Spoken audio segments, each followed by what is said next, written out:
Bismillahirrahmanirrahim. Assalamualaikum warahmatullahi wabarakatuh. Alhamdulillahirabbil wassalatu wassalamu ala asrofil anbiya'i wal mursalin wa ala alihi washabihi ajmain. Amma ba'd. Pertama-tama marilah kita panjatkan puja dan puji syukur kehadirat Allah Subhanahu wa taala yang telah melimpahkan rahmat kepada kita semua di hari ini.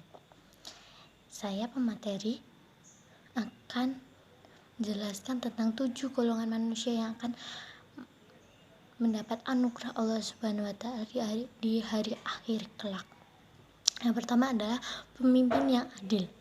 Dia adalah manusia yang paling dekat kedudukannya dengan Allah Subhanahu wa taala pada hari kiamat kelak. Di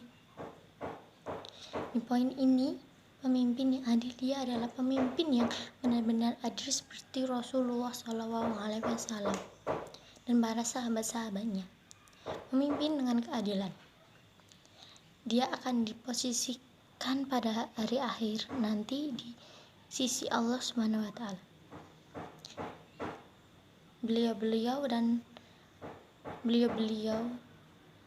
dan manusia seseorang yang memimpin dengan adil itu mempunyai hati yang sangat mulia. Yang kedua adalah pemuda yang tumbuh di atas kebiasaan ibadah kepada Rabb-nya. Hal ini karena dorongan dan ajakan pada syahwat yang di masa muda mencapai puncaknya, karena kebanyakan awal penyimpangan itu terjadi di masa muda. Penyimpangan dari hal yang dilarang oleh Allah Subhanahu wa taala, kebanyakan pada saat masa mudanya. Tapi tidaklah seorang pemuda sanggup untuk meninggalkan semua syahwat yang Allah taala haramkan karena mengharap ridhonya. Jadi seseorang tidak semua yang rela-rela meninggalkan syahwatnya demi Allah Subhanahu wa taala untuk mendapat anugerah dan rahmatnya. Mereka rela meninggalkan syahwat mereka. 3 lelaki yang hatinya terpaut dengan masjid.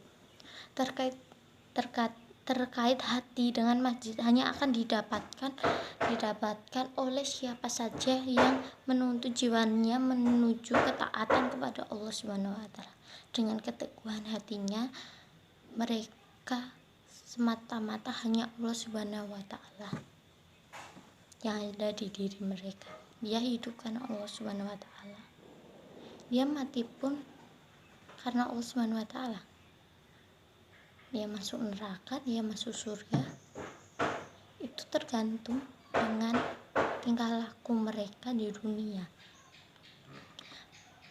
Bagaimana dia tetap teguh dengan Allah Subhanahu wa taala atau tidak, atau menuruti hawa nafsu atau menuruti setan. Hal ini dikarenakan jiwa pada dasarnya cenderung memerintahkan sesuatu yang jelek dengan bisikan-bisikan setan, sehingga jika dia meninggalkan semua ajakan dan seruan jiwa yang jelek itu dan lebih mendahulukan kecintaan kepada Allah, maka dia termasuk 7 golongan manusia yang akan mendapat anugerah Allah Subhanahu wa taala di hari akhir kelak.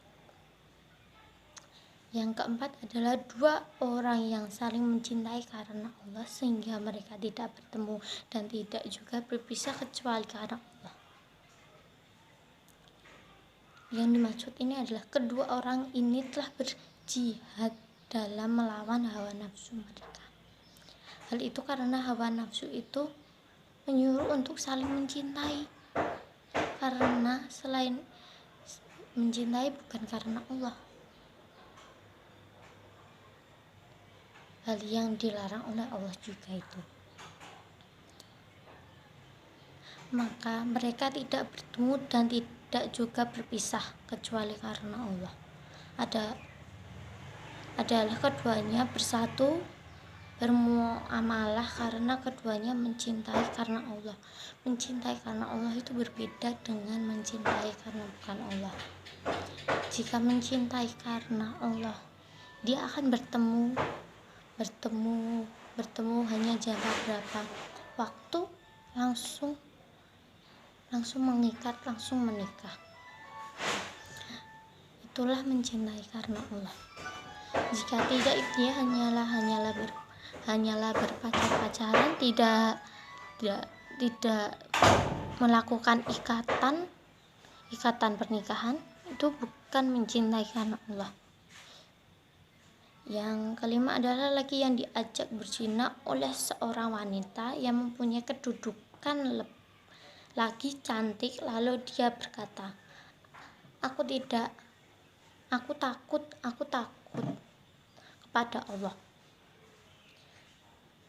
Inilah laki-laki yang termasuk 7 golongan manusia yang akan mendapatkan anugerah dari Allah. Mereka yang menjaga keimanannya, mereka yang menjaga harga dirinya, mereka yang selalu taat pada Allah. Yang keenam adalah orang yang bersedekah dengan sembunyi-sembunyi hingga tangan kirinya tidak mengetahui apa yang diinfakkan oleh tangan kanannya, yakni dia berusaha memaksimalkan mungkin agar sedekah dan dharmanya tidak diketahui oleh siapapun kecuali Allah Subhanahu wa Ta'ala, sampai diibaratkan dengan kalimat hingga tangan kirinya tidak mengetahui apa yang diinfakkan oleh tangan kanannya. Dan itulah hal yang disukai Allah Subhanahu wa Ta'ala. Dia tidak memamerkan kekayaannya, dia tidak memamerkan apa yang dia punya, dia tidak memamerkan apa yang dia kasih dengan orang lain. Itu yang disukai Allah Subhanahu wa Ta'ala. Dan termasuk 7 golongan orang yang dianugerahi Allah Subhanahu wa Ta'ala. Yang ketujuh adalah orang yang berzikir kepada Allah dalam keadaan berdiri sendiri hingga kedua matanya basah karena menangis. Ini adalah amalan yang sangat berat dan tidak akan dirasakan kecuali oleh orang yang mempunyai kekuatan iman dan orang yang takut kepada Allah ketika dia sendiri maupun ketika dia bersama orang lain. Dan tangisan yang lahir dari kedua sifat ini merupakan tangisan karena takut kepada Allah Subhanahu wa Ta'ala. Jadi yang poin ketujuh ini, orang yang berzikir kepada Allah, orang yang selalu taat sholat, selalu berzikir, berdoa kepada Allah Subhanahu wa Ta'ala, meminta ampunan kepadanya, dan hatinya tersentuh dengan itu dan membangkitkan dia untuk selalu taat kepada Allah Subhanahu wa Ta'ala, meneguhkan hatinya, karena semata-mata kita di dunia hanya sementara. Itulah 7 golongan manusia yang mendapat anugerah Allah Subhanahu wa Ta'ala di hari akhir nanti. Mungkin itu saja yang bisa saya bagikan materi ini. Semoga kalian mendapat anugerah Allah Subhanahu wa Ta'ala. Semoga bermanfaat. Wali taufik wal hidayah. Wassalamualaikum warahmatullahi wabarakatuh.